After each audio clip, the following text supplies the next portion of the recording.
दो शरीफों के पाकिस्तान से हम बात तो शुरू कर रहे हैं, लेकिन क्या पाकिस्तान सुधरेगा? भारत में होने वाले अधिकतर हमलों के तार पाकिस्तान से जुड़ते हैं। और तो और अब तो सबसे खूंखार आतंकवादी संगठन आईएसआईएस भी पाकिस्तान के अंदर जड़ें जमा रहा है और पाकिस्तान का मुल्तान आतंक का नया गढ़ बन रहा है। अमेरिका के कैलिफोर्निया में जिस महिला ने हमला किया था उसका नाम था तशफीन मलिक, और उसकी भी जो जड़ें हैं वो जाकर मुल्तान में पाकिस्तान में मिल रही हैं। अब आईएसआई तफसीन के सारे सबूत मिटाने की कोशिश कर रही है और जो विदेशी पत्रकार मुल्तान जाकर सच्चाई का पता लगाने की कोशिश कर रहे हैं उन्हें धमकाया जा रहा है।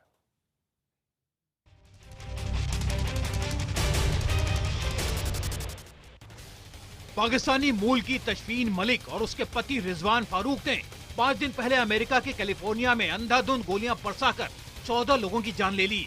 हर रात देने वाली इस आतंकवादी वारदात के साथ पाकिस्तान का नाम जुड़ते ही अमेरिका समेत दुनिया भर की जांच एजेंसियों के कान खड़े हो गए। और अब जब जांच एजेंसियों और खोजी पत्रकारों ने तफसीन के टेरर कनेक्शन की पड़ताल की तो सामने आया पाकिस्तान की जिहाद फैक्ट्री का नया नाम। जी हाँ, जिहाद फैक्ट्री यानी पाकिस्तान के वो तमाम मदरसे जहां नौजवानों को धर्म की आड़ में जिहाद का पाठ पढ़ाया जा रहा है। जानकारी के मुताबिक तफसीन और उसके पति रिजवान के इस्लामाबाद की लाल मस्जिद के मौलाना अब्दुल अजीज से गहरे ताल्लुकात थे। मौलाना अब्दुल अजीज अपने कट्टरपंथी विचारों की वजह से पाकिस्तान में कुख्यात है। जांच एजेंसियों को तफसीन और मौलाना अब्दुल अजीज की एक साथ खींची गई तस्वीर भी मिली। इस्लामाबाद की मस्जिद के साथ साथ तफसीन ने जिहाद का सबसे बड़ा पाठ मुल्तान में पढ़ा और मुल्तान की ही बहाउद्दीन जकारिया यूनिवर्सिटी में फार्मेसी की उसने पढ़ाई की। और इसके बाद तफसीन और रिजवान के पाकिस्तानी कनेक्शन का जैसे जैसे खुलासा होता जा रहा है, पाकिस्तानी सरकार की मुश्किलें भी बढ़ती जा रही है।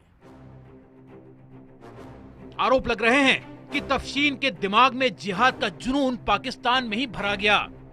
मुल्तान में फार्मा की पढ़ाई के दौरान वो कई कट्टरपंथियों की संगत में रही।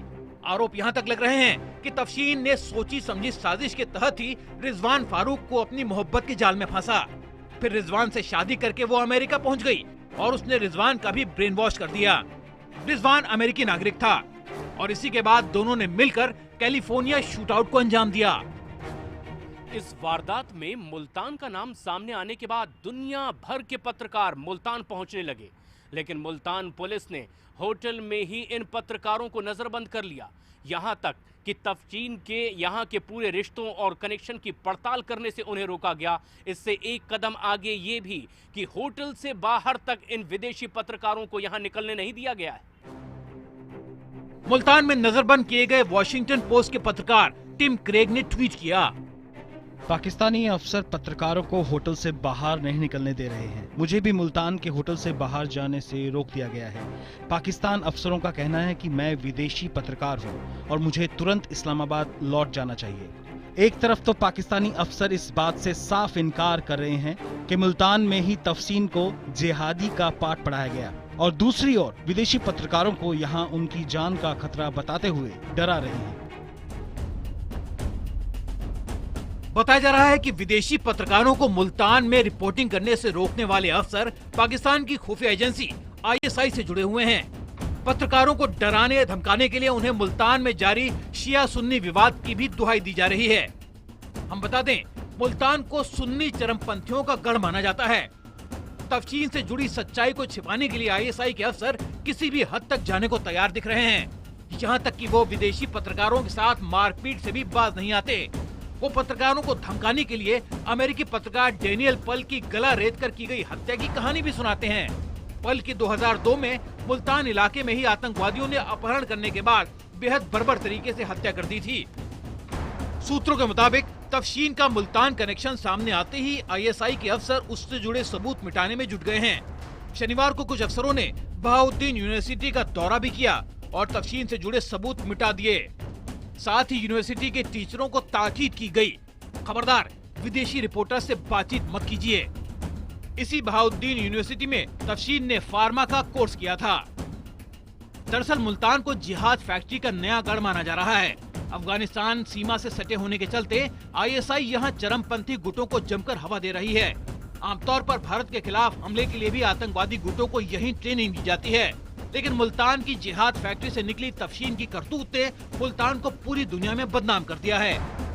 कैलिफोर्निया शूटआउट के बाद दुनिया भर की मीडिया और खुफिया एजेंसियों की निगाहें मुल्तान और यहाँ के इन जिहादी अड्डों पर जा टिकी है, लेकिन आईएसआई ऐसा बिल्कुल नहीं चाहता और इसीलिए वो दुनिया की निगाह से इसे बचा कर रखता है, यहाँ तक कि यहाँ विदेशी पत्रकारों को रिपोर्टिंग करने तक नहीं दी जा रही है। उधर कैलिफोर्निया शूटआउट की जांच में जुटी एजेंसियों को रिजवान फारूक के घर से भारी मात्रा में गोलियां और हथियार मिले हैं। रिजवान के घर से मिले इन असलहों से सब हैरान हैं। कैलिफोर्निया पुलिस के मुताबिक तफशीन और रिजवान के घर से 5000 से भी ज्यादा गोलियां, 1 दर्जन पाइप बम और बड़ी मात्रा में विस्फोटक बनाने का सामान मिला। आपको बता दें, कैलिफोर्निया के बर्नार्डिनो में तफशीन और रिजवान ने अंधाधुंध गोलियां चलाई थी। 14 लोग मारे गए। इस फायरिंग में तफशीन ने 70 से ज्यादा गोलियां दागी थी। इस हमले में 21 लोग जख्मी भी हुए। बाद में सुरक्षा बलों की फायरिंग में तफशीन और रिजवान मारे गए। Bureau report, IBN7।